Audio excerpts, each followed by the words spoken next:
Qu'est-ce que les cartes hidden? Dans Yu-Gi-Oh, une des phrases les plus connues, c'est Mais tu viens de déclencher mon piège!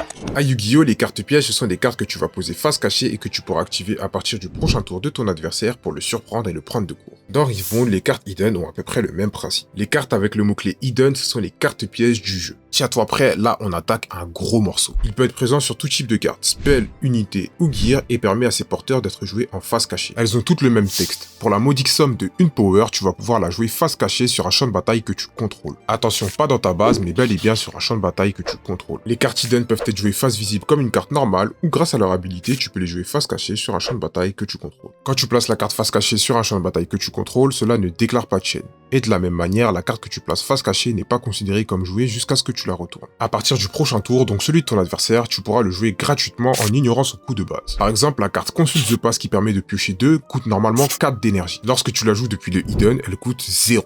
Voilà, t'as pioché 2 cartes en recyclant seulement une power. En plus de ça, la carte face cachée gagne aussi le mot-clé réaction. Ça fait que tu peux la jouer quasiment n'importe quand à partir du tour où elle est placée. Et là tu me diras, mais attends, ça veut dire que tu peux jouer une carte gratuitement seulement en recyclant une rune au lieu de payer son coût de base? Et en plus de ça, ça devient une réaction?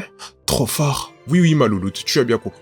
Mais en contrepartie, la carte face cachée va avoir certaines restrictions. Tout d'abord, tu ne peux mettre qu'une seule carte face cachée par champ de bataille que tu contrôles. Ensuite, les cartes hidden ne peuvent cibler des cartes que sur le champ de bataille où elles se situent, sauf si elles stipulent le contraire. Par exemple, Hidden Blade est une des cartes jaunes les plus utilisées du jeu. Elle permet de tuer une unité présente sur un champ de bataille. Là où normalement Hidden Blade permet de tuer n'importe quelle unité présente sur un champ de bataille, lorsqu'elle est placée face cachée, elle ne peut cibler des unités présentes que sur le champ de bataille où elle se situe. Et enfin, la plus grosse de toutes les restrictions, si jamais tu perds le contrôle du champ de bataille, ta carte face cachée disparaît. Alors fais attention. Donc utilise bien ta carte face cachée avant de quitter le terrain avec toutes tes unités. Les cartes hidden, c'est la spécialité de la légende Teemo. Au lieu de recycler une rune pour cacher une carte sur un champ de bataille, sa légende te permet de payer simplement une énergie. Ça fait une grosse différence sur l'utilisation des cartes hidden par son deck. Petite astuce de pro.